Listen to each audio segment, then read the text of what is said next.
Today's episode of Rates and Barrels is brought to you by the SoFi Daily Podcast. Did you know 37% of Americans would struggle to cover an unexpected $400 expense?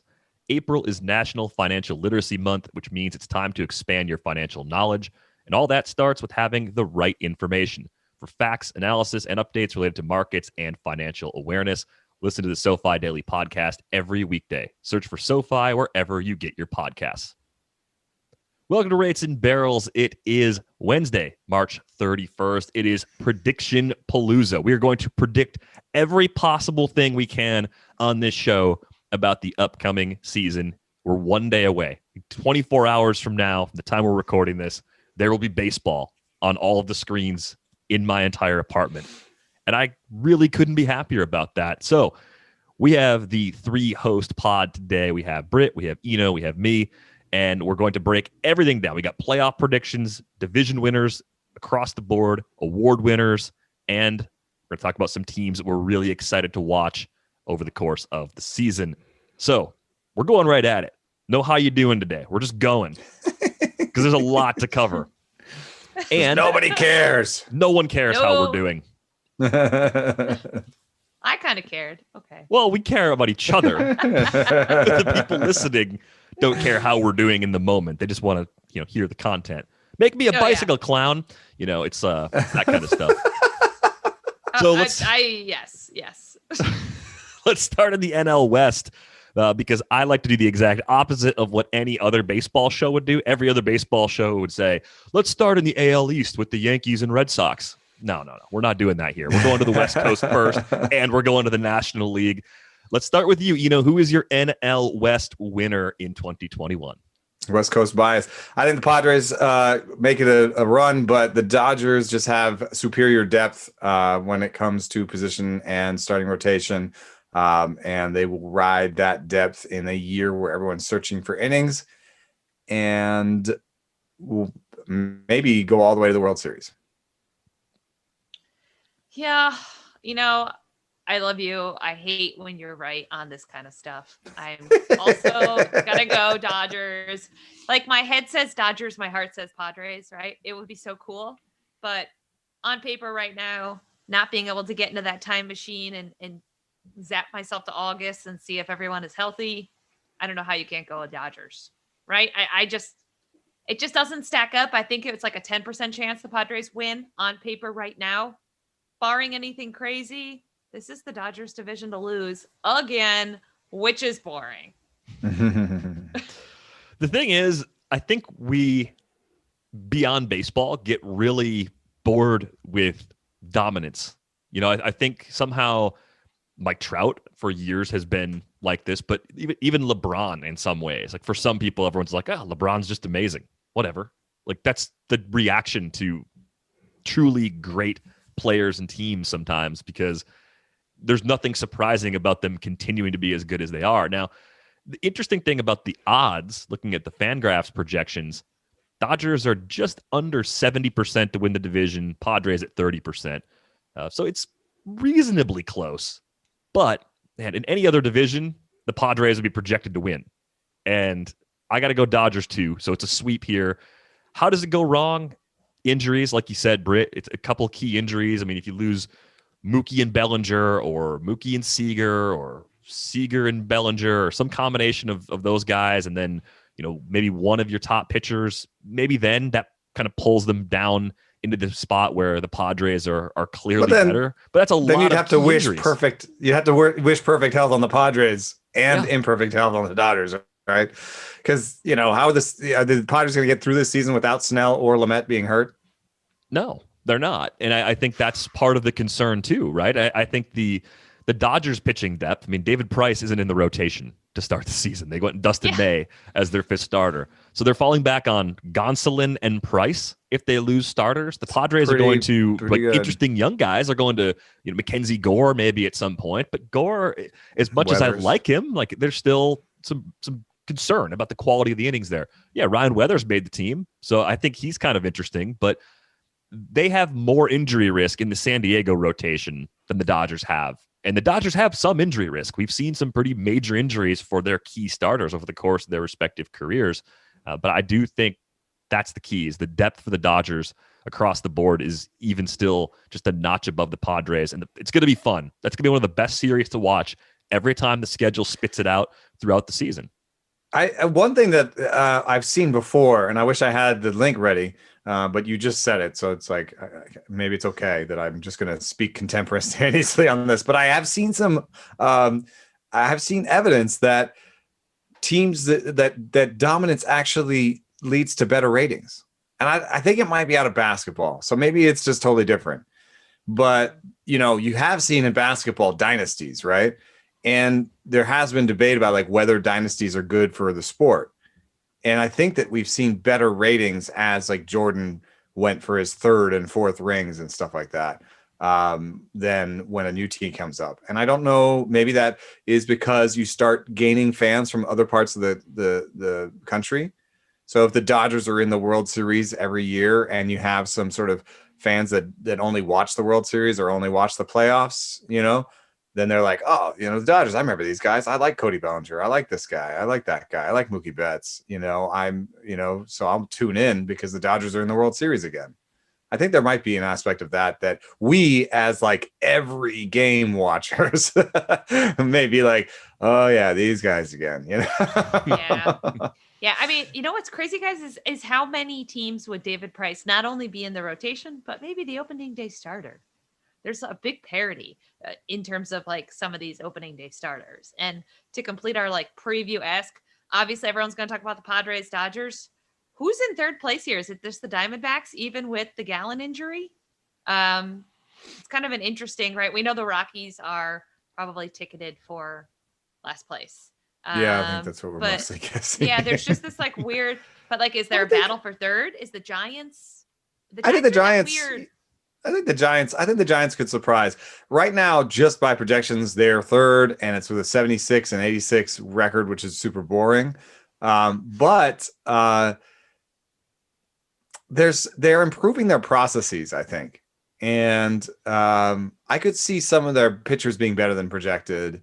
And their hitting just seems to be rolling along. So I could see that team being like an 83, 84 win team that's in and playing meaningful games until the last couple of weeks of the season, and then they drop out of the wild card. I think both of those teams are a little bit underrated. Doesn't mean they're going to be in contention in this division because there's a couple miles between the Dodgers and Padres and then the D-backs and Giants. But Right. Those teams are both solid. I think the D-backs, when they did it a couple of years ago, it was pitching and defense. And the Gallen injury doesn't seem as bad as it previously appeared to be. That's certainly some good news. Their pitching depth is competent. I think they could be a good sort of 500 team that if they catch things the right way and have a few bounces go their way, like they could just as easily as the Giants be that team that's hanging around and playing some meaningful games, at least in the early part of September, maybe as 4 or 5 back from a wild card, like that kind of team. And those are at least watchable teams if you're at least a fan of them. But let's talk about the AL West, a clean sweep in the NL West. All three of us taking the Dodgers. Britt, who do you like in the AL West this year? Yeah, that's another like kind of, in my opinion, boring division because unfortunately, I think when you look at the AL West, Houston's been kind of the team and they are the team because I don't think LA's done enough, like the Anaheim, to surround Trout to get him to the playoffs where he belongs. What is going on with Seattle? Oakland, I don't really think has gotten better. Certainly, I think, you might be taking a step back. So to me, it's got to be the Astros, right? And I know people, I think on Twitter, commented us like, hey, their core is younger than you realize. And they were correct. Their core is younger. They were right. They actually maybe are not ticketed for a rebuild quite as soon as you would think. And that's a testament to what they've been able to do, to what they've been able to build there. I think it has to be the Astros. I think I was thinking too hard about Altuve's age. I mean, he's right. Even if you use 26 as a peak, you're talking about Bregman, Yordan Alvarez, and Correa being either right there or on the right side of it. So, but they're also, when you think of age, sometimes there's a bit of an aspect. If you're talking about dynasties and thinking about into the future, there is an aspect of team control you have to consider, right? So Correa is going away soon. That seems to be significant. But they might survive some Springer leaving, and so if they keep adding, maybe if Pedro Leon is amazing, then they just let Correa walk, and all of a sudden Leon is their shortstop or whatever, and they figured out center field in the meantime. So, I think that Astros is sort of is chalk. But one thing I want to point out though is by the projections of Fangraphs, 89 wins for the Angels, 89 wins for the Astros, 85 for the Angels, and 84 for the Athletics. This one might be really close. See, I think I'm down on the Angels. I don't see. You don't see 85. The pitching to me just still doesn't hold on. I like Dylan Bundy. He's a 3 or a 4 on a good team. He's not your opening day starter. Who's the guy? Yeah. Right. Haney has really interesting pitches where he has a high spin pitch, but it's a sinker because he has that weird arm slot. And I think he's been struggling to find the right approach with that. And I don't think that necessarily the pitching coaching and the pitching development in Anaheim is top shelf. Well, they've had some issues there, I've heard, with their pitching coaching. Yeah, right. Is there are they missing a pitching coach? Yeah. I think so. Not for nothing, other than his texting habits and way with the other sex. I don't hear good things about Mickey Callaway as a pitching coach. So Agreed. one thing that's so weird that that he's duped so many places into just like you hear some of the pitchback or like at least some of the the historical stuff where they're like, oh, you came into the room and he was the guy and we had to hire him right away. And I'm like, really? Like what aspect? The part where he hates technology? Was that good? Was that what you want out of your new pitching coach? That really sold you, huh? Yeah, it's like, as you guys know, it's that whole baseball, I'm going to hire my friends. So, my friend was a horrific Mets manager, but you know what? Let's scoop him up right away and make him a pitching coach. And what other job can you fail so spectacularly and still land on your feet? Baseball still has that who you know rather than what you know, which I hope we're kind of getting past. And do you speak the right language? So he's being hired by places where he says, pitching coaching is not about the data, not about the tech. It's about, connecting with the players. And somebody hears that and is like, oh yeah, I've always thought that, yeah, you're speaking to me.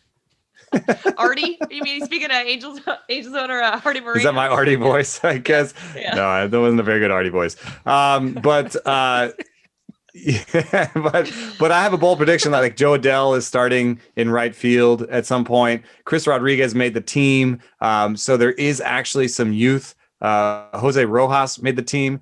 There is actually some youth in some interesting spots where if the youth comes through, then I almost think that this could be a team that gets far despite having just sort of middling rotation. Yeah. Like Chris Rodriguez, it's not a big deal, but along with Iglesias and along with some of the other bullpen guys they picked up, I see that bullpen as being okay now. And if Adell steps in, then they take their worst position. If he can even be league average, that adds 2 wins because they're right now projected for 0 wins in right field. So, and then Rojas and Max Stassi, these are guys who have limited track records that I like. So I am going to pick the Angels. I was supposed to be Mr. Chalk. I was supposed to pick the Astros, but I'm gonna go out on a limb here and pick the Angels. You just betrayed the Astros. I can't believe you betrayed the Astros like that. I mean, unforgivable. They're not my Astros. They're your Astros. Apparently, I'm picking the Astros to win the division. The Angels were the team I thought were the best suited to contend and possibly overtake them. I think it will be close. So would I be stunned if the Angels won the division? Absolutely not. I do have them as a wild card team, which we'll get to at the end of division predictions. But the bullpen's a lot better. You're right about Iglesias. That's a big addition. Mike Mayers is underrated. Tony Watson gives them a decent lefty. Chris Rodriguez. Buttery is still there. Yeah, he got optioned somehow, but if he gets right, he'll come back. Felix Pena when healthy is good. Steve Cishek could be useful. Chris Rodriguez, I think, could give them one more really good late inning arm. Like that's kind of an interesting development. I'm curious to see what happens if they lose starters, if they're going to push him back into the rotation. Use him in the bullpen for now and then stretch him out. But Madden said something publicly, which I've never really seen before, where he was like, he seems like a reliever to me, which is I'm like, yo, No. With all due respect to Joe Yeah. Madden, He just he was a tanked his starter. trade value. He was a starter in the minors throughout his time there. So I don't think that this is Okay, Mr. written in GM. stone. Yeah, he's it's not his decision. Yeah. Who does he Anyway, think he is? the overall thing that the one thing though is when Proper Valdez went down and Forrest Whitley went down, I think it exposed the one thing the Astros don't have, which I like their rotation, but I don't know about the rotation depth. Luis Garcia is now in the rotation, or Yeah, him and just- Bielik are sharing a spot with Odorizzi not quite ready. But when Odorizzi's ready, they both become depth guys. that's their depth then. That's their depth. Yeah. And I kind of like Garcia, be like, it's okay, but I think there is a little bit of like, ooh, one more injury in that rotation could be a big deal. They went and signed Odorizzi for a reason. So injury in the rotation, and Correa's been oft injured, and Jordan Alvarez on those two knees. So I think that's where the flaws for the Astros come. The flaws for the Angels we discussed. The Athletics have some strengths in, like, some young pitching. Luzardo could step forward. Puck could be a real asset out of the bullpen. They always find like undervalued guys, like Rosenthal. I think was a good signing. So if the A's play up a little bit and the Astros play down a little bit, we could be watching someone try to win this division with 88 wins. Yeah. And the Rangers are in the AL West. That's about as much as we need to cover them. The here. Rangers Preview. exist. The They're Rangers. in The that Mariners- team. Yeah. The Mariners are on the way. I Yeah, mean, agreed. if they showed up a year early, then it could be a 14 race, right? They're like also if exciting. Yeah. Yeah. Agreed. Yeah, if all of a sudden Kalinic and Julio Rodriguez are both in the outfield and they're both like socking balls out, like and Logan Gilbert's in the rotation, it could happen this year. And then I would say that they're probably an above average team. Now you're talking about a guy, they're hanging in there with 83, 84, 85 wins. That wouldn't be crazy. Here's a bold prediction that actually won't matter either way. The Mariners What? will have the best record in the AL West. The Mariners are In going the to have the second best half. record in the second half. Yeah, There you go. I that's like my that. bold prediction. It's not really I that like bold. No one will remember if I'm wrong, but I do think they're the kind of team that's going to be the story. Hyper-Pacific. So no, here In but- August, the Mariners all will go Derek. 22-10. Yeah. They're going to go 22-10. Corey Brock's going to write some cool stories about it. Like, that's what's going to happen. Corey writing a cool story, that's not a bold prediction. That happens all the time. But the 22-10, that's the bold prediction. Yeah, especially since they can't play 32 games in a month. Yeah, like double headers. I got What are you talking about? That's why it's bold. COVID implications why in it's there bold. too. Weather and pandemic, it's all in there. It's all included. Sorry, I'm on the Astros. Britt's on the Astros. Eno bails on the Astros and goes with the Angels. Let's get to America's division, the NL Central. Yes, that is America's division. No division has more heart than the NL Central. Oh, I thought because it was mediocre. Oh, yeah. Ding, ding, ding. I was going to say America's division because it's about parity, Yeah, right. How dare you? mediocrity. They're both of you. I don't even care who goes first. One of you just go. I had to Just go away. drink my coffee. Derek, all excited there in the heartland. Okay. How about this? This is my bring you back in.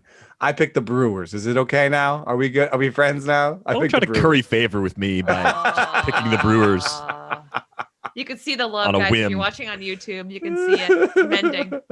We're all Okay. coming together here. How is it going to happen? Explain to me how the Brewers are going to win this division. And you guys both think the division's garbage, and it's pretty bad. Look at the projections. These teams are all, I think, bottom half, if I'm eyeballing it correctly, in terms of win predictions and win totals. So One team is It's ugly. projected to be above 500.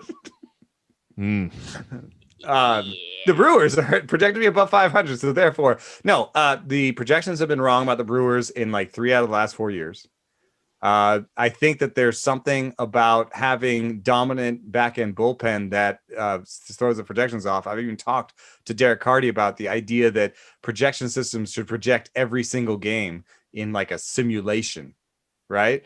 Because you will use Josh Hader and Devin Williams in games you're about to win, and you will win 95% of those games.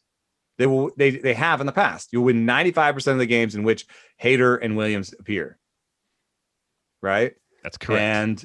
And you'll lose 65% of the others, 70% of the others. But that I think that screws with the projection systems because they see, okay, they've got 2 good relievers, but they also have 3 or 4 bad relievers. So they're not going to be that good. The bullpen's only okay, right? But no, it almost only matters how good your good bullpen. You have bullpen A and bullpen B, right? You have the bullpen you throw in losses that you're losing and the bullpen you throw when you're winning. And that they can be very different. So I think that underrates the Brewers. And then on top of that, I like Woodruff as near Cy ascendant. I'm not going to necessarily pick him for Cy, but like Cy votes. No, hey, why not? Let me just preview that one. Brandon Woodruff for Cy.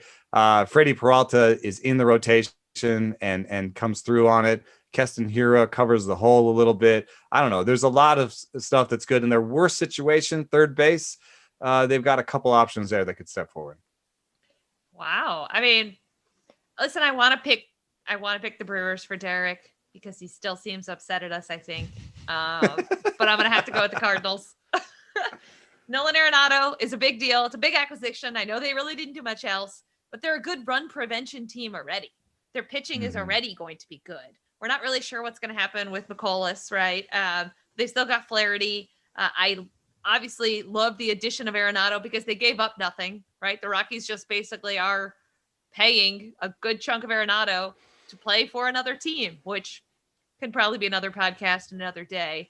But I think it's going to end up, this is a division that someone's going to back into. Let's call a spade a spade. He said America's division. I was like, AL East. Then I saw NL form off his lips and I was like, oh, NL East, obviously. And then Derek totally went off the reservation and decided that NL Central was America's division. So I'm going to have to go with the Cardinals, which to me is as boring as saying the Dodgers are going to win again. I wouldn't be surprised if the Brewers sneak in there. I think it's going to be a dogfight. And I think the other divisions are going to look around and be like, man, how do we get in America's division? Because they got 10 less wins than us and they're fighting it out over here. The Diamondbacks might end up having more wins than the NL Central winner, I think. That's my bold prediction. I like how you got that one in there. It's definitely possible. They could do it. And it's because I think there are 4 teams in this division that are all kind of equally okay. I'd also pick the Brewers for the reasons mostly that Eno mentioned. I think they're also in a part of their competitive cycle where they're going to make additions if they have to. If third base is a problem come June, they're going to get on the phone and they're going to get Kyle Seager. They're going to get somebody via trade to upgrade that weakness. I think the pitching development over the last few years has exceeded expectations, but it's a sustainable sort of growth for them. I think the key for the Brewers, like a lot of teams, is health. I think it does fall apart pretty quickly because they don't have a lot of big league caliber prospects ready to contribut. So it's probably positional health. Because I think that they actually, like Drew Rasmussen, there are some arms there that I think are really intriguing. Yeah. Alec Bettinger, like those are 2 good, interesting arms that could step in, I think. It's like the White Sox where it's like the roster is fine. Like the guys they're going to rely on is fine. But if they start losing key players from their core position players, there's not really anyone that you could look at and go, well, this guy can replace that player and actually exceed expectations. It's going to be a pretty big downgrade to the backups at a lot of positions, even though the core is Urias good. And Shaw are hurt. Like, yeah, Vogie at third, baby. Yes. I mean, we can dream, but I don't. I guess they would try Hira's little Hira's, I guess, limp arm. Is it a bad arm? It must be. They're putting him at first instead of third. I think it's erratic. I don't know if it's like a weak arm as much as it's just an erratic arm. Do you guys have the Cubs penciled in as third? Because I do. I think Cardinals, Brewers, we can haggle over those top 2, but I have the Cubs in third place. I think they have promise, but honestly, you trade away Yu Darvish and you made some of the moves that they made, and I have a hard time picking them to finish higher. I think I like the Reds more. Really? Okay, here's my beef with the Reds. They absolutely did nothing to get better. Their biggest issue was shortstop, and they didn't get a shortstop. I think what they'll do is they'll bring up Jose Garcia because they've got enough offense everywhere else. Garcia will be at least a good defender. The offense should be good. No, the offense will be good. Suarez revolves around Joey Votto, who's 37 years old. No, he's a role guy now. It's the guy. He's just an OBP guy now. What it comes down to is some of the hype moves they made last offseason, right? It's getting Moustakas and Castellanos to do normal things for them. A healthy Eugenio Suarez playing shortstop's a little weird, but Moose the power's going to shape. be there. Yeah, like Jonathan India is a nice option at second base. So at least offensively, while like they messed up their defense on the infield, they're at least getting one better by having India in the mix. Winker's power outbreak last year is legit. And then Nick Senzel is one of my favorite breakout players in the entire league this year. Their pitching depth is being tested right now. Yeah, though. Antone is hurt. Sonny Gray Anton is hurt. Lorenzen is hurt. Sonny Gray is hurt. That's three guys that were being considered for the rotation. I don't even know who the back end of their rotation is right now. And Amir Garrett got a late jump. He's been good, but also you lose your closer. You get rid of Archie Bradley, right? They released him or DFA'd him or whatever. And they managed to obviously lose Bauer. So I don't see how they're an over 500 team. I don't know if they're over 500. Jeff Hoffman is going to start a game for them. Wait a second. So if they're over 500, that's going to be third. The third place team in the NL Central is going to be. Over I don't think they're over 500, but I think they're better than the Cubs. Oh, God, that America's division is sad. America is sad. I don't name the divisions. I just pass along information to everybody else. That's my job. Okay. So how about this as a question? They're projected for. There's only one team projected for. To be above 500. That's the Brewers. Mm-hmm. How are they wrong? And who else is projected to be? Who else would you think might finish above 500? In that division? Yeah. I think the Cardinals could finish over 500. Okay. And that's it? The Brewers and Cardinals are going to be over 500. I think the Reds and Cubs, no. Do you? I think maybe the Cubs. I made a bold prediction. Better than the Reds. I made a bold prediction that the bet that they're making in the rotation in Chicago will be better than people think. Right now, the Chicago rotation is projected to be third or fourth worst in the big leagues. And I understand it, but the Kyle Hendricks projection is wrong because they project Kyle Hendricks for like a 4.2 ERA because of FIP and whatever, all that nonsense. But he's like a 3.3, 3.4 guy every year. And I think that Davies is going to be similar. I think they've got some high command guys with good movement. And then they have Alzolay as kind of a wild card as a stuff guy. So I think the Cubs will be above 500. And I think they'll actually give them a push. I think it'll be a three-way race. I think it'll be a really tough race. I think this will go down to the wire. Also, the Pirates are in the America's division, and that's about the only mention. Like the Pirates Rangers. Exist. That's it. If you blinked, you missed the preview on this show. Yep. Let's go to the AL Central. We'll start with you on this one, Britt. Who's winning the AL Central? Again, me? Okay, so like a week ago, I was going White Sox, and I was going to be real excited about it. I think the Jimenez injury is too much. I think the Twins are going to end up edging the White Sox. I like Cleveland as a firm third place there in the AL Central, and I think that's probably what you're going to get. We talked about this a lot on the show. The White Sox were a great team in terms of starters, but their depth, to me, Jimenez was not an NL, AL MVP candidate. You lose that, and you have a real hard time absorbing that, unless you're maybe the Dodgers, right? What other team can really afford to lose that caliber of a player and still win the division? I think the Twins are going to end up edging them just because of that. Again, we can't predict future injuries, but I think both of those teams are good. Certainly with the Twins, bringing back Nelson Cruz was a big deal. I think you're going to see Minnesota win that division. As much as I wanted to be rooting for the White Sox, as much as I wanted to be predicting the White Sox, I think things are going to get maybe potentially ugly for them if they don't come out of the gate well. The Tony La Russa factor is another deal that we haven't really addressed here. What if they have a bad April or May? I just don't really like the vibes I'm getting out of White Sox camp. I'm going to play devil's advocate here for just a second, because I think I agree generally that the Twins are going to win. But there's something weird happened to me. I thought that the Twins had this like really exciting young core group of players. What players on the Twins? What players on the Twins do you think are pre-peak? Like, what players on the Twins do you think have better years in front of them than they have had? Well, certainly not Nelson Cruz. Dobnik? Right. Or Simmons, or Dominic. Polanco, or Maybe Sano, Buxton, or Kirilloff. Donaldson. Buxton, you Buxton always and want to believe Kirilloff. has better years in front of him. If he Luis can stay But he healthy. might Arias. have. He had a really good year last year. Yeah, but Arias seems to me almost like a depth piece at this point. If he unlocks more So- power, he could be a little more. But you're right. He's probably just super UT kind of glue guy. What about Miguel Sano? Have we seen his best season already? Was it 2019? And that was a 247, 346, 576 with 34 homers. That was only 439 plate appearances. I guess a healthy Miguel Sano could hit like 45 homers and do a Jorge Soler 2019 kind of thing. So maybe he's got one more level to unlock.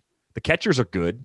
I think my issue with the Twins, and initially they were the team I thought was going to win this division, and I started looking at them a little more closely and thought, Maeda and Barrios 1-2 at the top, love that. Pineda is fine as a 3, but a lot of injuries there. Definitely more variance than you'd like. Happ and Shoemaker as your 4 and 5. Happ is really old. He's very inconsistent. A year ago, he might be done, and then you are relying on someone like Dobnik pretty quickly. So, like, they've got pretty good depth. They're obviously contenders. They're a well-built team. I think they're going to miss Royce Lewis a little bit. To Eno's point, he was one of those young guys that could have come up this year, filled a void, and exceeded expectations. Not having him all year with that torn ACL is a big deal. Fortunately for them, I mean, they do have Trevor Larnach too, so they've got one more bat they can bring up after Kirilloff is up in a couple of weeks. So I get it, but I think their window might be closing fast, which is kind of sad because they're a fun team. And I have super respect for their pitching development, and Josh Kalk in particular, I've talked about a lot on this podcast, is someone I think who does really great work. But at the same time, I'm looking at their pitching and Smeltzer, not great velocity, but we thought maybe he'd put together a big wide mix and be good. But I don't know. Hasn't seemed to work out. Lewis Thorpe was throwing harder, and then he threw real soft, and now he's throwing harder again. So maybe there's something there. People really like Duran and Balazovic, the guys that are behind him, but are they ready yet? Are they going to step in soon? And why hasn't this vaunted the Twins' approach to pitching seems to work almost better with major league pitching? This actually makes me think of a pitching coach that once told me he'd rather acquire a pitcher that was close because he thought close to the big leagues, because he thought that like he could make one tweak and their talent was already so close to big leagues that maybe one tweak would take them and make them a real big leaguer. You know what I mean? Whereas if you get like an A-ball pitcher, there's all this growth and development that has to happen to get you to even get to the major leagues. And you're not just 1 or 2, 3 tweaks away. You're like a whole development process away, and you have to kind of see all that projection and be good at the scouting plus the development. Everything has to be good. Whereas if you acquire Michael Pineda and say, hey, just throw more fastballs high in the zone, you might unlock that last little bit that makes Michael Pineda better. So maybe they have that for Happ and Shoemaker. Maybe that's the key to the Twins' success, is that they unlock something there, and they're healthy. But I wanted to be more excited about the Twins. I'm going to pick the Twins, but I want to be more excited. Is that a pick I can make? I think that's fair. I mean, my main concern with the White Sox is they're one injury away from really being in a bind because they're already down Jimenez. We talked about their depth as an issue. I mean, is Jake Lamler starting DH right now? Yeah, like nobody's staying 100% healthy over 162, especially not coming off of last year. The Russo factor, there's just a lot. That's how I feel about the White Sox. I want to pick them. I want to be more on board. I'm a little wary. I think one thing is that if things, ow, the struggle is real. Go ahead, the gentleman with the microphone issues. The floor is yours. I was just saying the one thing is that if the next injury is on the pitching side, at least they have some excitement with Michael Kopech stepping in next, and the bullpen looks good. I'm White Sox over Twins, even with the Eloy injury. I'm concerned, but I think for the type of player he is, that's still an easier to replace sort of skill set than losing someone up the middle who you're expecting 4 or 5 wins from. Like that, I think whether it's not the Lamb move, but whether it's something internal or an early season trade or something, you can find a decent bat to hold it together and play a passable left field. So they're okay. This hurts for sure. This and they have a lot of a lot. players. Like the Twins thing, where I'm asking who could have a better season in front of them. The White Sox have a lot of players could have a better season in front of them. Yeah. Right. I mean, I've been wrong about Nick Madrigal so far. I don't know how good he can be, but I do think a Moncada bounce back is real. Luis Robert could take a huge step forward. If he cuts the Ks down even a little, he could be a star right away. Obviously, we love him in fantasy already. Andrew Vaughn's going to hit. Maybe playing left field slows him down a little bit. Maybe it doesn't matter because they get a left fielder in a few weeks and he's back to the first base DH mix. Jose Abreu, I think because of the shortened season he just had, is finally no longer underrated among like top hitters. I think people appropriately understand how good he is now. He is post-peak. But he's a good anchor in that lineup. Tim Anderson, what he's done over the last 2 seasons is real. I mean, there are positives all over this group of position players. The bullpen's nasty in the back. Like adding Hendricks, having a healthy Garrett Crochet. I've always liked Aaron Bummer as kind of an underrated guy. Short term, you got Kopech giving you a little bit of length, inning or 2 at a time. I think Cody Heyer is a little bit underrated too. So I like that pen a lot. And then you start looking at the starters, Giolito, Keuchel and Lynn as bulk guys. So you've got your ace, 2 pretty good bulk guys at the top part. And then, between Cease and Rodon, eventually Kopech. I also see them as a team that would go out and get more help. Like they're clearly pushing chips in right now. So after they find their solution for replacing Eloy, they're going to probably add pitching at some point this season if they need it. So I think that gets me kind of excited. Whereas the Twins, I almost wonder if the Twins are exactly the kind of team that's built to possibly get to the playoffs, but then be the worst team in the playoffs in the AL based on the strengths of every other team they'd match up against. The run prevention should be a strength for them, especially up the middle, right? You've got Simmons now at short, you got Polanco moving over to second, and you got Buxton in center, and you got 2 good catchers behind the plate. Your up the middle defense is outstanding. That helps your entire pitching staff. So, run prevention's a strength for the Twins, and they can do damage with the long ball. So maybe the offense is a little bit feast and famine for stretches, but the defense should be consistently good all the time. And I think that does keep them right there with the White Sox until maybe the last day of the season. Can we get to the real America's division here? Oh, you're naming divisions? Okay. All right. Yeah. We can do that. Let's go to the NL East. Britt's excited about the NL East. Yeah, all right. It's the best division in baseball, I think. It is. No? It's a really good division. So who wins it?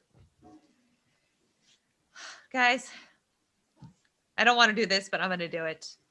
The Mets are going to win it. They're the best team on paper. Look at the 2 of you. Everybody is saying the Mets are going to Mets it up. A legitimate concern. There's no data on the Mets being the Mets, but I'm sure if there were, could find it.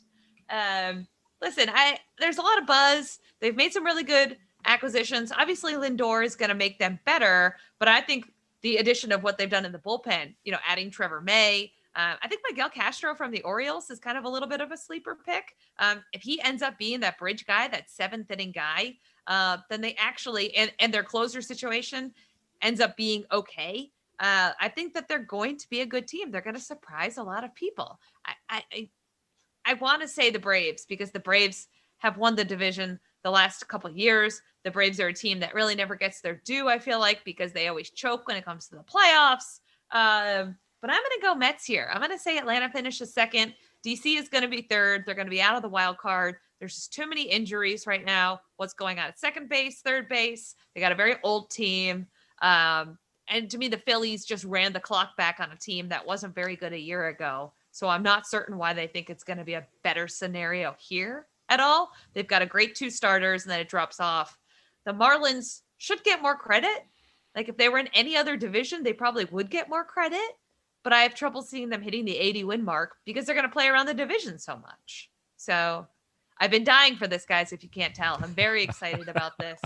I think that the NL East is going to be terrific to watch. I am going to DeGrom Scherzer tomorrow night, and baseball will officially have begun because it's going to be just a ridiculous matchup, I hope. Oh, God. What am I seeing? I'm seeing like Montas Greinke. I'll take it. It's been a while. I haven't seen much baseball. I'll take it. That's a good I don't even know match. this Montas. I don't know who's starting for the A's. No, I agree with you. The Mets have the best pitcher in baseball, I think. In DeGrom, they have the best shortstop in the division.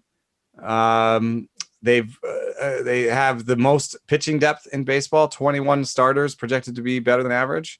Not starters, sorry. 21 pitchers. That would be amazing if they had 21 starters. I think that the offensive depth. This is I think where the weakest, but I think they've spent some time on it. I actually think that Kevin. Let me get this right. Kevin Pillar, Jonathan VR. Yep. Yes. That's messed up, man. That's messed up. Anyway. That's almost as messed up as the Rays when they had Nate Lowe, Brandon Lau, and then Josh Lowe as a prospect. That's right. But I think that's actually pretty good depth. You know, with Almora and Guillorme, like I actually think that's decent depth. That's better depth than they've had in a long time. So I agree with you. I think it's the Mets. And the other thing I wanted to say about the Braves is I love them. But I think you've seen some of what we were talking about with projected regression for the pitchers this spring, even. Ian Anderson had a pretty bad outing the other day. I don't have Max Fried's numbers in front of me, but Max Fried is the other one where you're projecting his walk rate to rise because he's had bad walk rates in the past. Maybe the slider has figured everything out, but I think that there is some iffiness to that Braves rotation. Whereas the Mets, like, how bad is Stroman going to be? And then you got Thor coming back, and I don't know. Like, I think that the floor is higher on the Braves rotation, and then they have the best pitcher in baseball at the top of it. So it's like, I'll take the Mets rotation. I'll take what am I taking over the Braves over the Mets? The Braves infield, Braves defense. Braves Mets defense. defense is a little suspect. Braves defense is better for sure. Braves outfield. Yeah. Okay. But it's a little bit up and down, right? Close. Yeah, that's close. It's pretty Closer than interesting many looking people at the runs allowed per game projections difference, because I agree that the Braves defense is better, but because the Mets pitching projects so much more favorably, the Mets come in at 4.2 runs allowed per game, 0.4 runs less than the Braves. It's a big difference. Yeah. Well, yeah. I mean, you don't mention the rotation. You're right. And Taijuan Walker, we talked about him. I think he's a little bit of a sleeper pick. I think they're a really good deep team. I do. And sure, there is that Mets X factor of how are they going to mess this up, but maybe they don't. Who's the surprise team? Who's surprise third place, surprise second place, surprise third place? Who's the surprise team? The Phillies? I like the Nationals a lot more than Britt does. I think that's been pretty clear for a few months now. I mean, I think the Nats are still dangerous. They've done it before. They've got the stable of pitching up top. I think it comes down, of course, to health, like it does for many teams, because their depth is not good. But if you say Scherzer, Strasburg, and Corbin are healthy, Ross and Lester just have to be competent. If they're not, they go to Voth. If Voth's not competent, maybe they can find a depth starter. Maybe there's some questions in that bullpen that I'm overlooking a little bit, but I do like the Bell and Schwarber additions. I think Victor Robles is going to do Victor Robles things. Yeah, I broke worst defense in the division. Open it up. Yeah, terrible. Who's playing second? Who's playing third? That bullpen has Josh Harrison questions. And Starlin Castro. It's got to be Luis Garcia. It's got to be Luis Garcia in a few weeks. They sent him down. I know, but Luis Garcia might be Felipe Lopez. And also Carter Kieboom's been a huge disappointment. So they've actually. So I agree, their starters are great, but you're banking a lot on health when Scherzer's getting old and Strasburg is coming off a season where he didn't pitch at all and had surgery. So that's like a little bit of a gamble. Also, Will Harris had like some blood clot and then didn't have a blood clot, and he's kind of obviously not going to be full throttle here to start the season. So who's their closer? Hudson, who had a bad year last year. Nationals pitching development is not good. Not good. So they haven't, Voth hasn't come out at the top end of his outcomes, and they haven't developed a good reliever internally ever. Like, when was the last good Nationals developed reliever? They had guys who threw hard, and then they disappeared. Coda Glover, where's he at? He's out of the game. Like, as you know, when I went into a few weeks ago, it's their arm strength as a whole is like the worst in the majors in terms of development. So my issue over the Nationals could turn the tables if we were talking about a 60-game season. But a 162, I think you get exposed. I think depth gets exposed. Have the Phillies done enough in the bullpen? No. And I don't hate the Nationals. I covered them for 2 years. I think I'm just more in tune to their holes because I have such an up-close view of it. I think Carter Kieboom becomes that player. Yeah.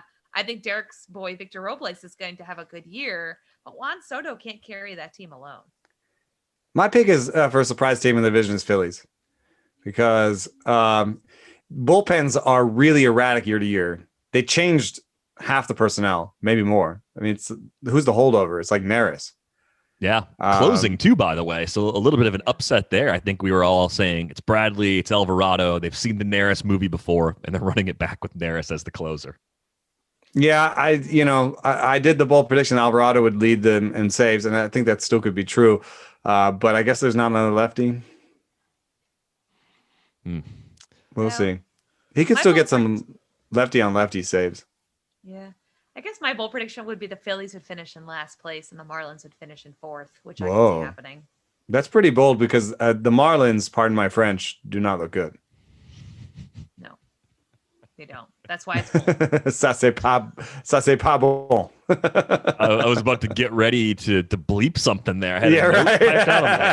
I was going to say something to bleep at 46:20, and you showed some restraint there. Faking out the producer. One of my skills. All right, so you're both on the Mets. I'm actually on the Braves. I think part of it is they're the Mets. They're still the Mets. They will always be the Mets, no matter what. The Mets are always Metsing this prediction. No, I'm not. I think the Braves are, they're right there with them. We're talking about teams that are I think 3 wins apart right now based on the projections. The Mets are a team that I really want to watch even more than usual. I like watching them ordinarily because I think their broadcasts are usually pretty good. So if there's not a matchup I want to watch, I'll sort of default to them as sort of my my early evening baseball watching. But now there's a reason. There are more reasons than ever to watch this team. And it could be the most spectacular disaster of a season for the Mets yet because expectations are so high, and I'm here for that. Like that's like the ugly Entertainment Weekly side of me coming out a little bit. Like I kind of want the Mets to be a beautiful disaster this year because it will be amazing. The content generated from that will be as good as it's ever been because expectations are through the roof. But I actually think they're a fun team to watch at the very least. We'll get to a few more of those here in just a little bit. Let's go to the AL East. We'll go to Eno first on this one. This feels chalky to me. It seems like it's really hard to pick against the Yankees looking at the projections. You could talk yourself into, I think, any one of the Red Sox, Jays, or Rays for second place. I think any one of those 3 teams are absolutely capable of being the second place team in this division, which is upsetting Britt in a big way. Maybe we should just go right to that. Yeah. I'm sorry. The Red Sox are a second place team. I want to hear more about this world and what we're living in. Is COVID a thing in this world? What? Earth 2 projections. No, apparently he has their closer has the non-transmissible form. Like Eduardo Rodriguez, is he still pitching on opening day or no? No. Nope. No. Right? He's got an arm injury. So tell me how they get second place with who is in that rotation? Evaldi, Richards. Back. Yeah, they got Sale coming back eventually. Sale's behind. He's behind schedule for now. I'm still waiting on the second place here. It's gonna be Erod. It's gonna be Erod in a few weeks. Evaldi, Richards, Martin Perez, innings eater, TM, Nick Pivetta, Tanner Houck. It's ugly, right? It's really ugly. Here's the thing: the Red Sox are gonna win a bunch of 6-5 games. They're gonna score runs. Slugfest. Sure. They're gonna be a slugfest sort of team. And then hopefully for their sake, Sale is eventually healthy. And maybe from July on, they've got Sale back as their ace. That goes a long way. They need some surprises in the bullpen. I think this speaks more to how good I think their offense is and the flaws of the other teams in the AL East. It's part of the reason why I think the Yankees are just sort of in a tier of their own in the division right now. And I don't think there's that much separating these other 3 AL East teams. The Orioles obviously still deep in their rebuild, so they're not really part of the conversation at all. But I don't think the Red Sox will take second. I think we're all going to be surprised by how close those middle three teams end up being in the AL East this year. So why not That pick is one of bold. them to beat the Yankees? Yeah. Why not pick the Red Sox to beat them? Can't do it. Yeah. The Yankees are just better than all three of those teams. Just Yeah. flat out You better. can't Well, do it. But are they better without Stanton and Judge? Because no one knows what is going to happen with those guys and if they're going to stay healthy. Do the Yankees Without have both- the depth to do what they normally do, which is like basically soldier on with a double-digit IL list? I think Toronto could sneak in and beat them if that happens, right? If there's a bunch of injuries. I like Toronto to sneak in. Unfortunately, though, Toronto's been hit with the injuries already. I know that also sucks. You know, Yates, Springer being banged up. I do think the Rays, they're always there. They always are kind of pesky and hanging around. I have brought Boston ticketed for a solid fourth. I think they're closer to the Orioles than any other team in that division because they can't pitch. I don't know if I go that far. I'd say there's a top four. Why haven't the Blue Jays signed Shane Green yet? Yeah, that's a good question. I don't know. Why is That's a Rick good- Porcello still a free agent? Everyone's worried about innings. I said this like 6 weeks ago. Like, shouldn't someone just sign him to? He'll be an April innings? sign, I bet. Someone Yeah. goes down, someone gets Rick. Yeah. I want to pick the Blue Jays. I just feel like it's a year early. I want to pick the Rays, but they took a pretty big step back in that rotation, and I think that they're smart and they'll probably find a way to coax just enough out of Hill and Waka and all those guys and Archer till the young guys come in. But I'm also unsure of like which young guys are going to be starters. Like they have Patino, Honeywell, and McClanahan, right? And any of one of them, if you saw one inning from them, you'd be like, holy crap. Right? Then you see the second and you're like, And then by the third inning, Honeywell's hurt. Sorry.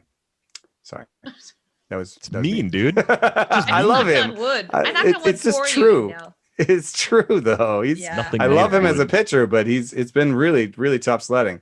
So, McClanahan, McKay looks really good in one inning and throws 100 and from the left side, and he had some trouble starting. So let's say one of those guys becomes upper echelon of their outcome starter, right?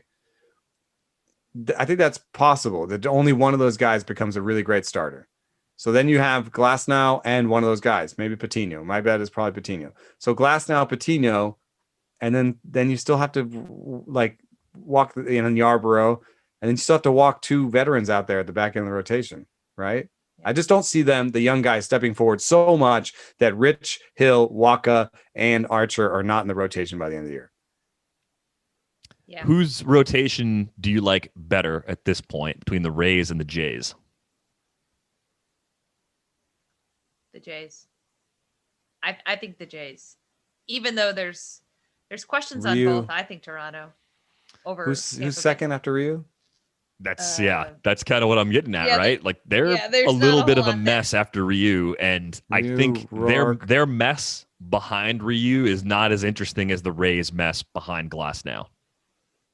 Yeah, but the Blue Jays have Right. younger arms though. Like in terms of Pearson's going to have a good year. You feel like he's going to have a good year. You've got these young core of position players that are going to continue to get better. So can't they kind of cover for that a little bit better? Tampa Bay doesn't have a Vlad Guerrero Jr. They don't have a Bo Bichette. So I'll take the Blue Jays Toronto- offense for sure. Yeah. Yeah, so can't Toronto kind of cover for that a little bit? I think a lot of this for the Rays, and this is probably why the Rays' projections aren't very good relative to what they just did last year. It's going to come down to Wander and Brujan and some of the position player prospects and whether or not they call them up early or middle of the season or late in the year.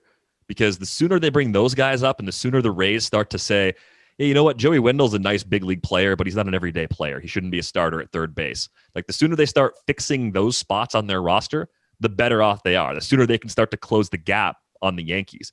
But if they wait and they try to play it really close and play service time games and do things along those lines, I don't think they can afford that because of how clustered these three other teams are right now. So like they have those reinforcements, and then it becomes a question of, are those players when they come up, are they good?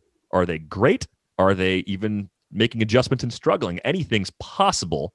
I think the prospect depth they have could make them a lot better because they're very high-end position player prospects. I really hope for their sake that they're calling those guys up sooner rather than later. Wander, I'm pretty confident it's coming up early. I'm not sure how aggressive they're going to be with everybody else. Well, we still have to do awards in postseason, so we have to move on. But I would say that for the Rays, I agree with you on your analysis. And the only thing I want to push back on Britt is I think this is the most interesting division in baseball. Because I see the Yankees, Rays, and Blue Jays, and even, I'm feeling you a little bit, the Red Sox as being super interesting, have a lot of different outcomes. Health will be a huge factor for the three non-Yankees, even the Yankees. Health will be a huge factor in this division, and who gets hurt and how long they get hurt for, and who steps in for them will be a big deal. And that's why the Yankees are clearly better, because they still have that depth that they've put together. They have good rotation depth. They hit Mike Tauchman's like their fifth outfielder. It's going to be all right, but they can even survive the Void injury. But it's good. I think this is gonna be a super fascinating division. I can't wait to watch it, actually, because and like, we're not supposed to root or whatever, but like the Blue Jays, it's just fun. It's like a little bit like the Padres story. That's my pick for most exciting team. If we're gonna win, stop skipping ahead here. We're gonna have to go. I know, but I'm trying to push. I'm trying to push this. We're almost at an hour, man. I'm trying to push it along. Awards with no explanation whatsoever. We're gonna go straight. Just a name. Names. Just throw the name out there. That'll make everybody happy. Well, I'll pay some bills here real quick, and then we can get on to our playoff predictions and awards. Dinner time can be chaotic, but with Freshly, it's easy. Their chefs take care of your meals a few nights a week and take the pressure off of you. Freshly offers chef-made, nutrient-packed, delicious meals delivered fresh to your door. No cooking required. Grocery shopping and cooking can be a pain, especially right now. And with Freshly, you don't have to do it. Your meals arrive cooked and fresh every week, so you can keep your fridge stocked and skip the trip to the store. Ordering is easy. Visit freshly.com and choose from over 30 delicious, satisfying, better-for-you meals like steak peppercorn, sausage baked penne, or their chicken pesto bowl. Freshly can fit your lifestyle with a variety of plans and meals to pick from that work for your dietary needs, preferences, tastes, and family size. Right now, Freshly is offering our listeners $40 off your first 2 orders when you go to freshly.com/rates. Stop stressing about dinner. Go to freshly.com/rates for $40 off your first 2 orders. That's freshly.com/rates for $40 off your first 2 orders. Stressed out and can't relax? Take an Eagle Moon Hemp CBD gummy to unwind. Use the code ATHLETIC for 30% off CBD site-wide at eaglemoonhemp.com/shop.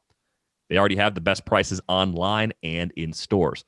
And trust me, you don't want to miss out on these discounts. That's 30% off site-wide at eaglemoonhemp.com/shop.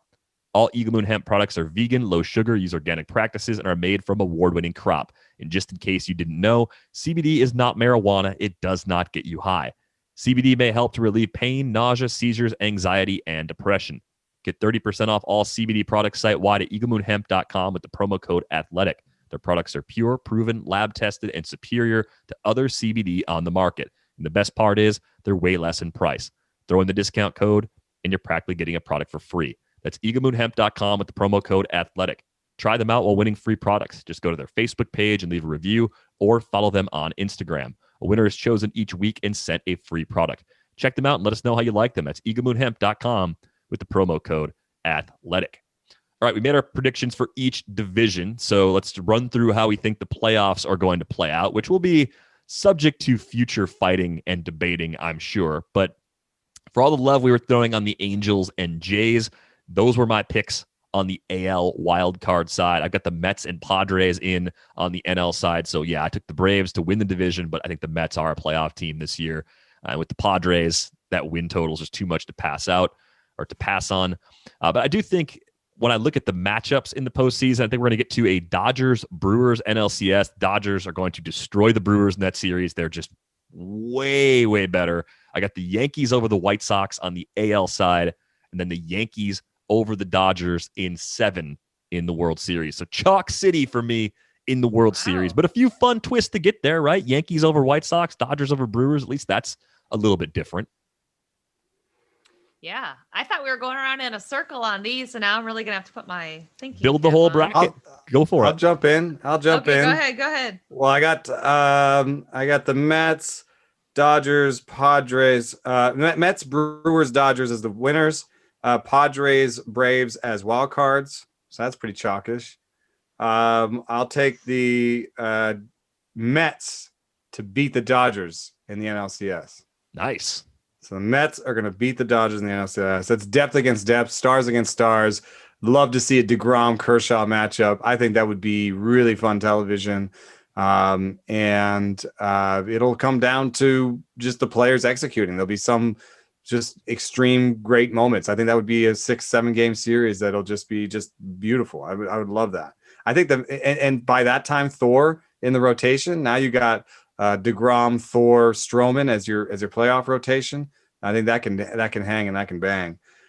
So in the American League, I got the Yankees, Twins, and well, I had Astros, but I guess I'm going to put Angels there now.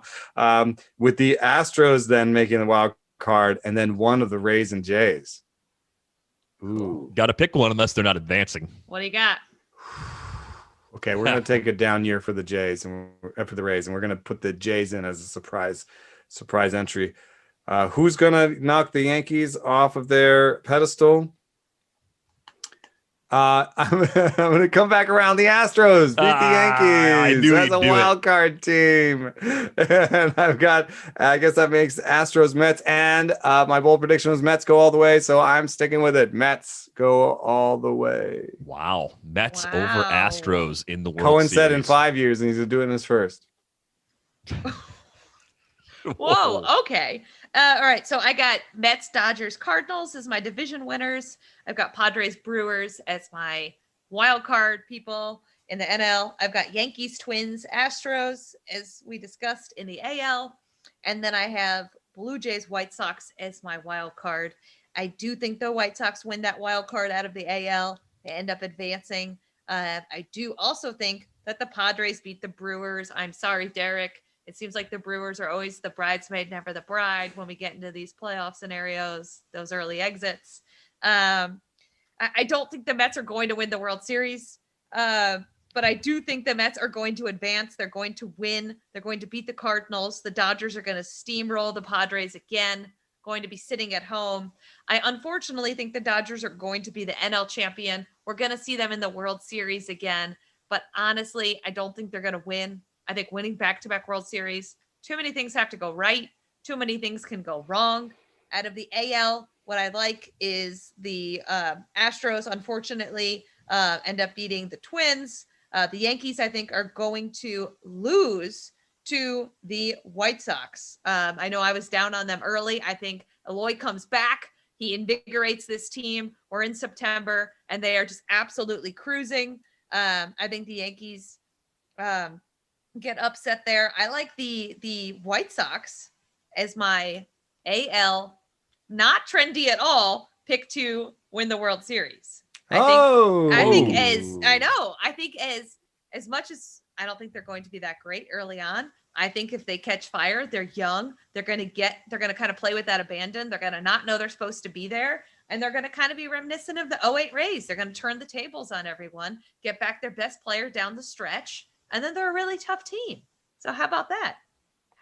We've got the Mets. We've got the White Sox. We've got some really unusual picks here, which means we're probably going to be wrong. Yeah. I'm trying to see what's the way that makes us all wrong. Padres. None of us have the Padres in the World Series, right? So yeah. The Padres Twins World Series make us all wrong. Yeah. I mean, we're all down. That would probably be... MLB would be upset about that. That'd be a fun World Series, though. Yeah. I mean, wait, we're not that high on the Yankees either. Well, how far did you guys have the Yankees? I got the Yankees winning it over the Dodgers. That's right. That's right. Yeah, never mind. Really, though? Yep. They're just really good. This is a year that Judge and Stanton stay healthier than usual. So I got more to this. That's coming assuming too. A playoff rotation of Cole, Kluber, Taillon, I guess. That's your I don't know. I don't three? know about Kluber, man. I'm legitimately worried about him, but I also don't think that's totally I don't think that's the key to their whole season by any stretch of the imagination, though. No, I like to think about playoff rotations because depth kind of goes out the window. to some extent, right? I mean, you can still use your depth, and the Dodgers made good use of their depth by improving their bullpen basically and improving their middle innings. But it still matters more what your top three are than your top 5 or 6 or 7, right? Yeah, I think it's Cole, Tyon, and either Montgomery or Herman. But I do like that they could have Severino back by then, so he could easily be part of their top 3. It could be Cole, someone like Severino, Davey Garcia by then. Like there's a lot of different there's a lot of high-powered trios they could end up with, even with injuries, with some attrition, with some surprises, and I think that's a big part of their appeal to me.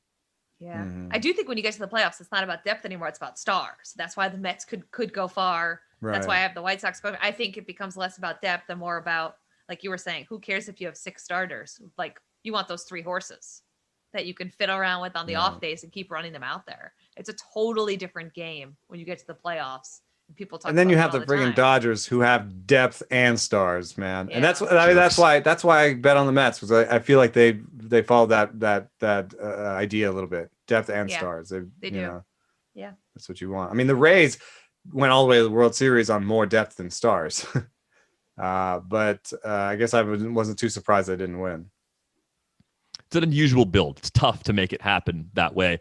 Let's give out some more fake hardware while we're at it. Let's go to the NL Rookie of the Year award. I'll start with you, Britt. Who is the NL Rookie of the Year this year? Well, now that I'm looking at the rundown, I don't want to steal yours. Go ahead, steal it. It's fine. Can we agree? Can we agree on Carlson? Okay. Yeah. I like that pick. I think that's going to be a good one. I know we're up against time here, so I'm not going to elaborate. I'm just going to say I'm going to go with Dylan Carlson for my NL Rookie of the Year. There are no rules here, but the thing I like about Dylan Carlson is that I think to win Rookie of the Year, you got to accumulate a little bit. I think he could be in the lineup from day one, have a prominent spot very early in the year, and be a 150-game sort of player who does really well with that playing time. So those final numbers are going to look a lot better than some of the other rookies that might come up in May or June. I think we've seen him go through some of the adjustments already in the shortened season, so things are going to start to click for him sooner rather than later. And even though I'm slightly lower than the field, I guess, on the Cardinals, I think Dylan Carlson is going to be one of the things that definitely goes right for St. Louis this year.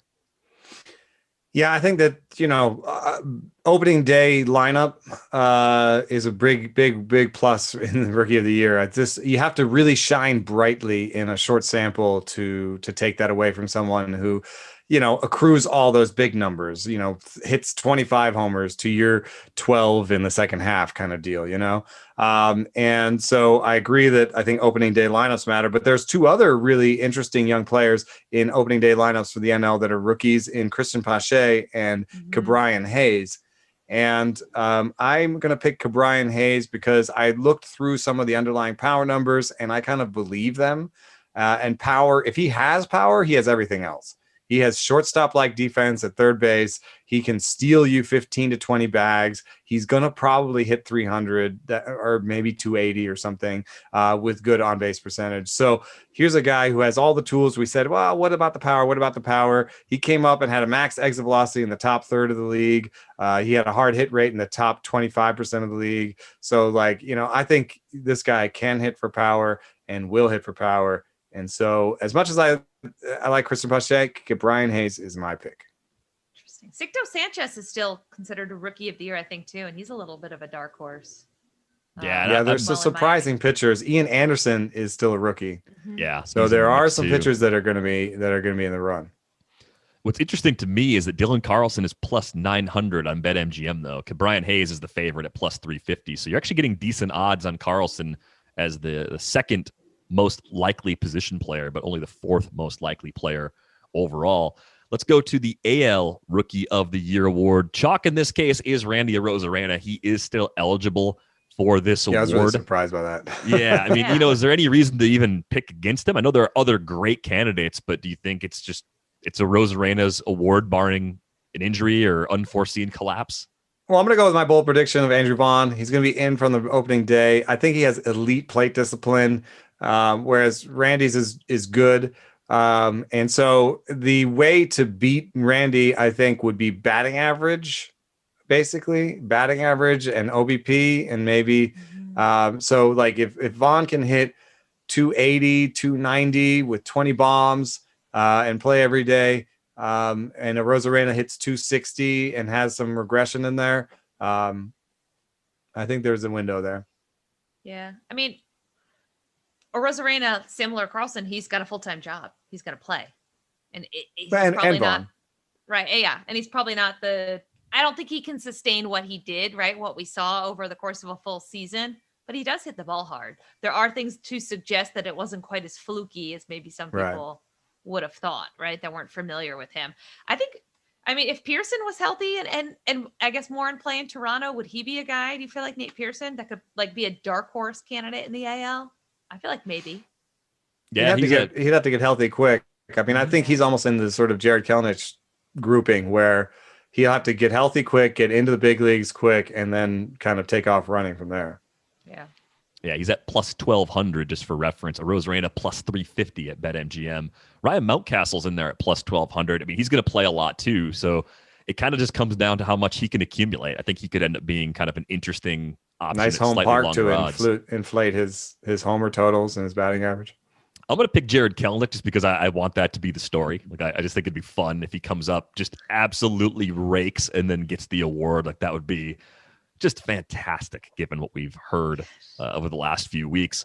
Let's move on to Cy Young predictions. We'll start in the NL and we'll go to you first, Britt. Jacob deGrom. I know it's not sexy. It's boring. It's like, what? Again, that guy? It's the most likely outcome. He's the best pitcher in baseball right now, and I don't think it's close. So, and again, if we're going to be all on Mets train, you need Jacob deGrom to be good. Are we all, or is it just me? No, I agree, deGrom. You're on the train. You're definitely driving the train. I'm a passenger, and I don't know where Derek is on that right now. Oh, this will work out perfectly. My Mets. Oh boy, this will be. Mets. Great. Yeah. Nothing bad could ever happen. You be quiet with your Astros. The Mets. Hey, I just want to throw a dark horse out there that I already threw out was Brandon Woodruff. There is something that happens with Cy Young voting. I looked at it, and yes, there are some guys who come out of nowhere and win it. But the more normal progression, the thing that happens to most Cy Young winners is they've gotten Cy Young votes in the past.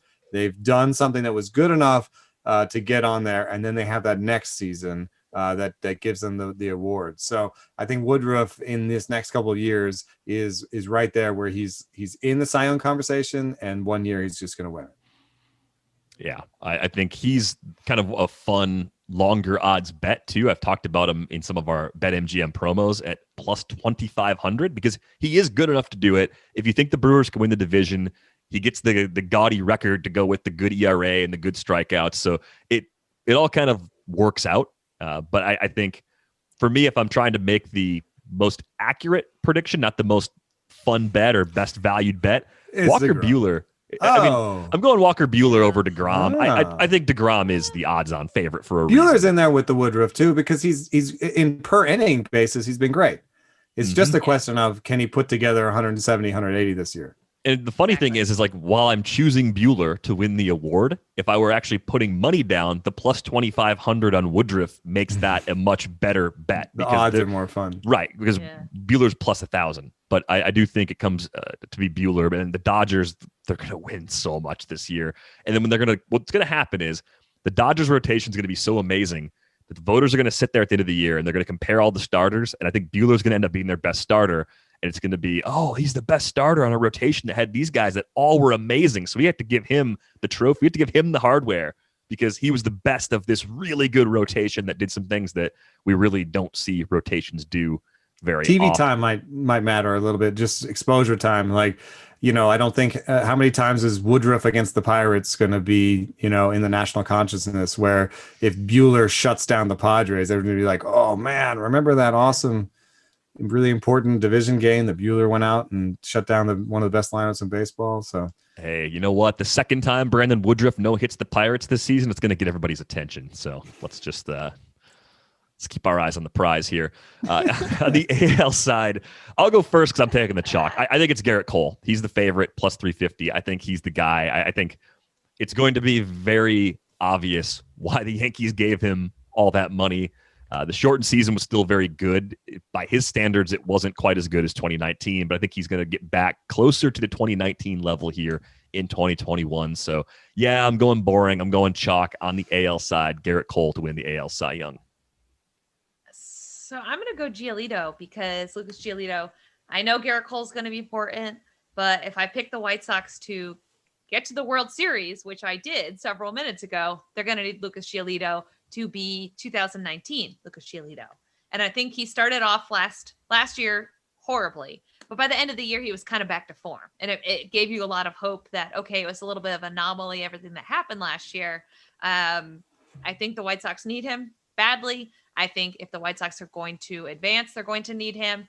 And let's not forget that this guy he had a huge breakout year in 2019. I guess I'd call him a dark horse. I don't know where he lies on the candidate list. Certainly Cole is going into this being on the Yankees. But I also think the White Sox being able to put up runs and score for him is going to matter too. People can talk all they want about how the records and things don't matter, but I think it matters to the voters. And I think that still carries a little bit of weight as well.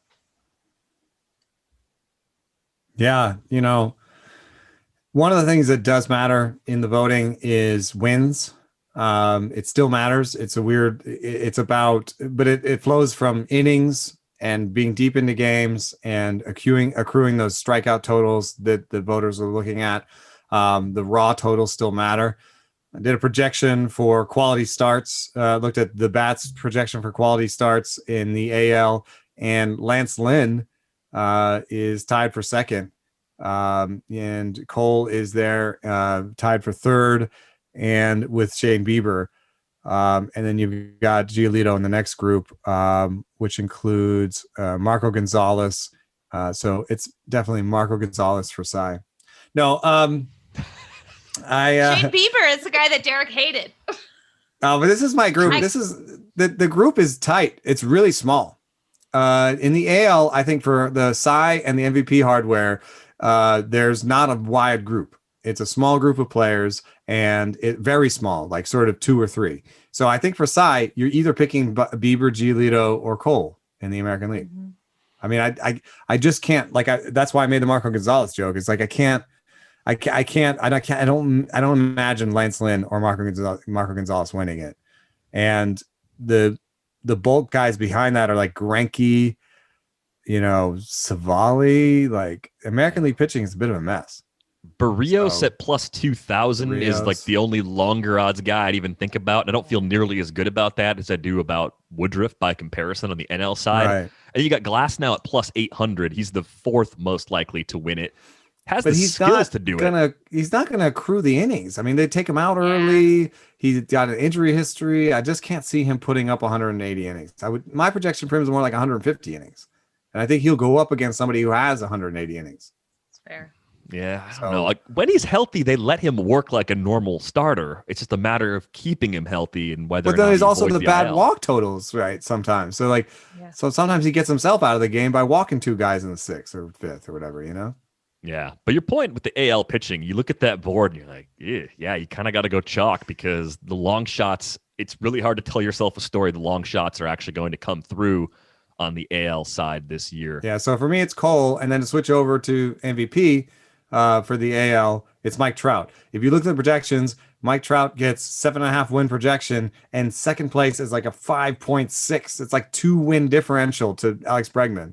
And I'm not, and as much as I like Alex Bregman, I'm not rushing out to, like, even if you give me odds, I'm not rushing out to take Alex Bregman. I'm like, I think and especially if the Angels make the postseason or make a run at it, they'll be finally, even the people who are like, well, Mike Trout doesn't make the postseason, and they're like, oh, finally the team was good enough around him. Let's give him the MVP again. Is Eloy not in there anymore because he's hurt? Because I'm curious where healthy he would have stacked up. No. They'd take him down. They've already updated him. Yeah, he's not going to get enough plate appearances to be my dark horse. My dark horse is on the Angels, but his name is Anthony Rendon. There you go. He's got the next projection right behind Bregman. The projection is Trout, Bregman, Rendon. Yeah. What if Anthony Rendon is AL MVP? The Angels are a legitimate threat. Yeah. Because we know what Trout's going to do. Right, because it means Trout did what Trout always does, which. He could have a better season than Rendon and then wouldn't win MVP lose to a teammate. That would be a very Mike Trout sort of thing. That would be an outcome. Willie Mays, this happened to Willie Mays a lot. I helped with John Shea's book on this and found that Willie Mays should have won the MVP like 4 or 5 more times. And then people who just at some point were like, yeah, Willie Mays, whatever. But what about this guy?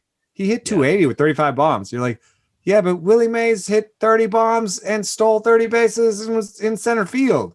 Yeah, but this guy is not new. He's a new guy. Maybe also white. Anyway. Yeah, I mean,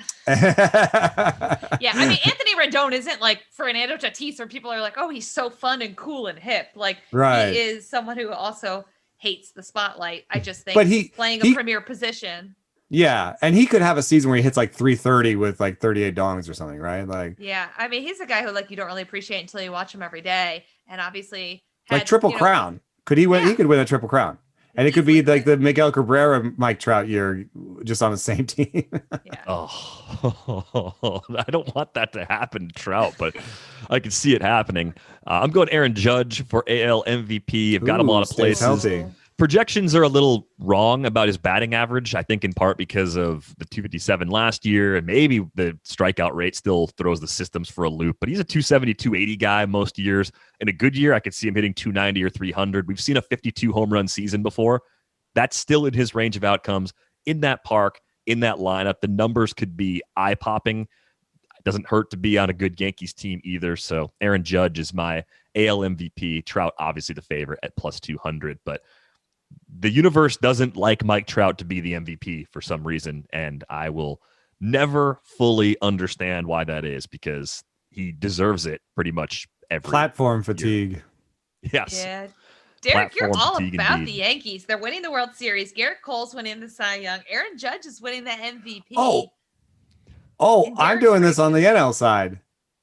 What do you got? DeGrom is my Cy, and Francisco Lindor for MVP. Ooh. A lot of pinstripes on this show today. Yeah. With the cha-cha. Not a New York love over here. Does he have a deal? No. Does he sign?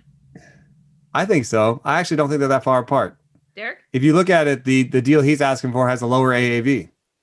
Derek, yeah, I think he's going to take it. I think they're going to have a deal maybe by the time people hear this show, but I think he has a deal in place before the first pitch is thrown on Thursday. Me too. I agree. But the reason I picked Lindor is because the field is wide open in terms of projections. The projections for the AL, that 2-win drop between Trout and everybody else, the projection in the NL, there's these guys are all between 5 and 6 wins in the NL. Tatis, Betts, Soto, Seager, Bellinger, Acuna, Lindor. Those guys are all in there. I think that's an amazing group of players, and it's a pick 'em if I've ever seen it. I think that you could just pick the one that has the longest odds. That's kind of Lindor, I think. But that group is just an amazing group of players. Yeah, I like Soto. I think my dark horse here is Manny Machado, who people forget finished ahead of Fernando Tatis in MVP voting last year. I also think Manny Machado operates in a realm where Tatis is this big deal with the Padres, and I saw him in spring training, and he looks, and I had a few scouts mention to me as well, like he's bigger. He looks bigger. He looks stronger. He looks like, you know what?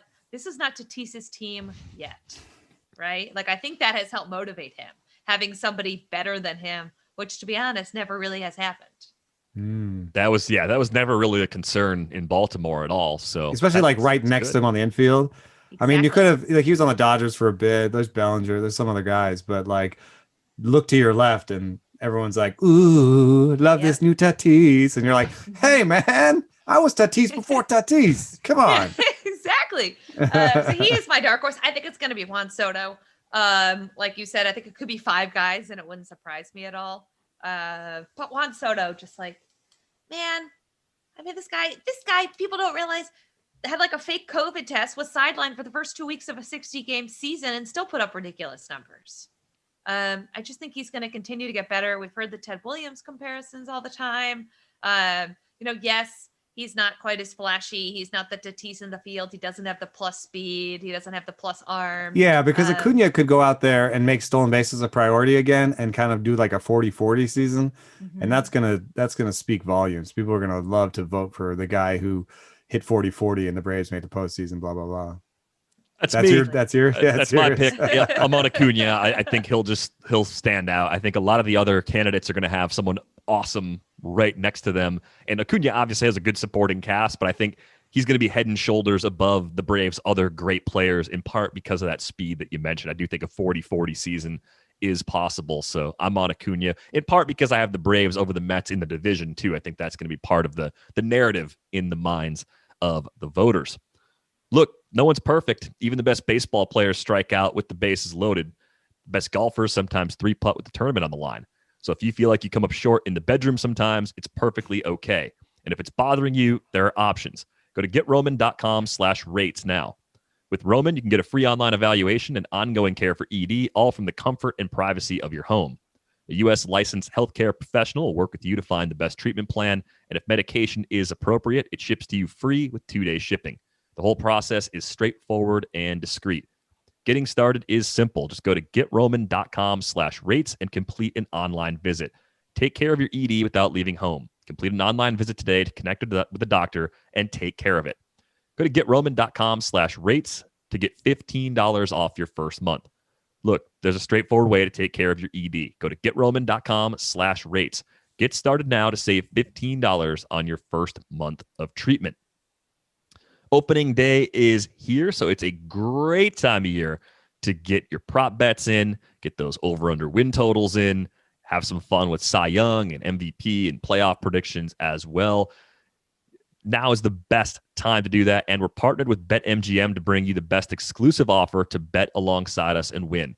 Right now, we're offering Rates and Barrels listeners a risk-free first bet up to $600. Just sign up at betmgm.com and use the bonus code RATES to take advantage of this special offer from the king of sportsbooks.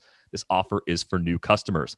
That's a risk-free first bet up to $600 at betmgm.com with the bonus code RATES. Visit betmgm.com for terms and conditions. Must be 21 years of age or older to wager. Colorado, Indiana, Iowa, Michigan, New Jersey, Nevada, Pennsylvania, Tennessee, Virginia, or West Virginia only. Excludes Michigan disassociated persons. Please gamble responsibly. Gambling problem? Call 1-800-522-4700 in Colorado, Nevada, and Virginia. 1-800-270-7117 for confidential help in Michigan. 1-800-GAMBLER in New Jersey, Pennsylvania, and West Virginia. 1-800-BETS-OFF in Iowa. In Tennessee, call or text the red line at 800-889-9789. If you or someone you know has a gambling problem and wants help, call 1-800-9-WITH-IT in Indiana. Promotional offer not available in Nevada. All right, we have moved on to our final segment of today's show. This is a fun one that we threw out there on Twitter. The most exciting teams to watch in 2021. I framed the question in a simple way. Besides your favorite team, who are you most looking forward to watching this season? And both of you don't have a favorite team anymore, right? You've completely dissociated your feelings from baseball. So you could just go at this completely with a clean slate. You don't have to betray your favorite team and cheat on them with some other team. But this is where the problem comes in as an analyst and a writer, is that the most exciting team does become someone you, root for, that you watch a lot, and then you end up writing about a lot, and you end up thinking about a lot. So there is a bias towards the most exciting team, whichever team that you think it is. So, I kind of think it's the Jays, just by proximity. I get to pick the whole AL East that way and get to pick the Rays and the Yankees and see how that all works out. But the Jays, because the Padres and the White Sox, the Jays are where the Padres and the White Sox used to be, I think. Kind of got that core ascending, ready to be there, still flawed. The Padres and White Sox are the second generation of that, where they've worked to cover all those flaws. They traded for Snell, they traded for Lynn, they did those things. The Jays haven't done that yet, so it's probably a year too early. But it is kind of fun to kind of jump on a bandwagon a year early. So have the Rays make it to 500 this year, and in the offseason finally sign a big pitcher or whatever it is. Yeah, it's fun to jump on the bandwagon early, because then when they get good, you're like, yeah, I've been on this bandwagon. Look at all these pieces I wrote. Yeah. Look at this. I was already on this team. Now you like them because they're good. That's certainly, I like Toronto. What's interesting to me, guys, is do they have to be a good team to be exciting? Because there's a few bad, interesting teams. Like, I think the Tigers are going to be a bad, interesting team. Tigers. I think the Royals are going to be a bad, interesting team. I think if Seattle promotes Kelnick, they're all of a sudden a bad, interesting team. There's just bad teams, and those are like the Orioles and Rockies, which I don't really want to watch because they're not all that interesting. But there are some really, in my opinion, bad teams that are still worth watching, because like you said, in a year or two, they're going to be less bad. And you could be like, I was watching them. I was on this board. I was ready to go. I don't root for teams. I root for players. And that can be tough. You know, if I like a guy and he gets shelled, well, not really anything you could do about that. As a national writer, though, you could just ignore it. When you cover a team, you know, you got to go up there and be like, oh, excuse me, Scherzer, how did that go? And he stares at you. Terrible. And you're like, terrible. Max, you give up 4 home runs tonight. What went wrong? Yeah. Tigers are projected to have the best strikeout rate decrease in baseball this year.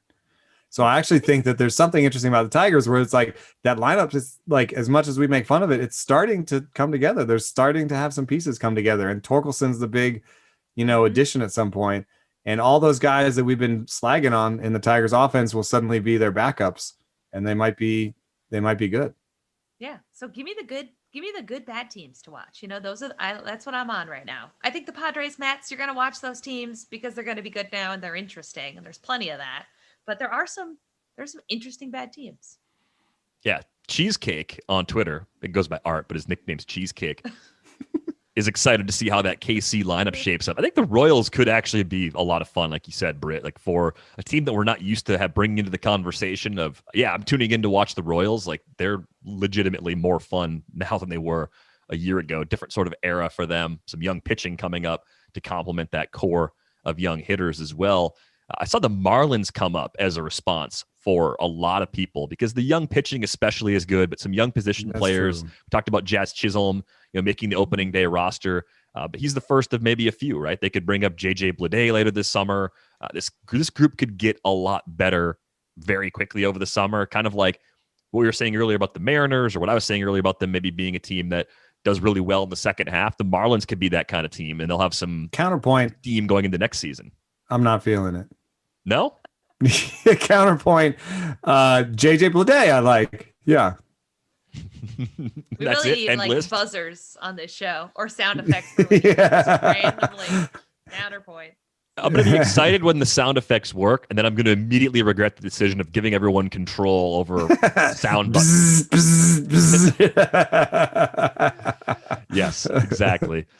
Someone did write in Cody Mack, Baltimore, I love how terrible they are. Long may it continue. And they tagged Alex Fast, too. So I think that was mostly just trolling Alex. Oh, poor Alex.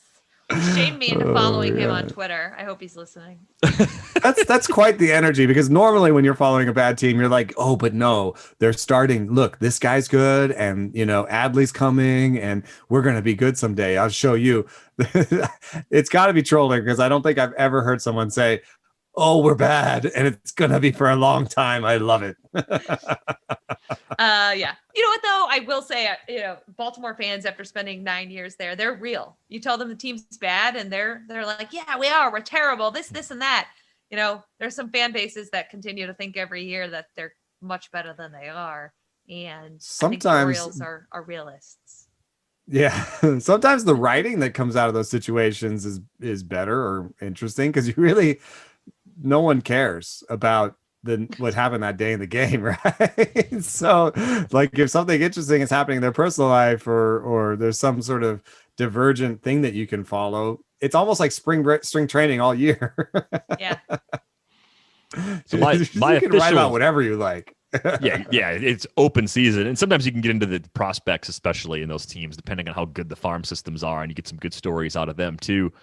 My official order: Padres, like everybody, at or near the top. Jays, Angels, Mets are my priorities. But if the Rays do call up the young prospect soon, they pretty much cut ahead of everybody on that team, on that list, except for maybe the Padres. Like, if we get Wander early, we get Brujan, we get some young pitching prospects up like Patino, McClanahan, all those guys start getting jammed into the rotation, I will find myself watching the Rays a lot when first pitch starts at 6 o'clock on any given night. Be honest, the Angels are on your list because of one player. And it's not Mike Trout.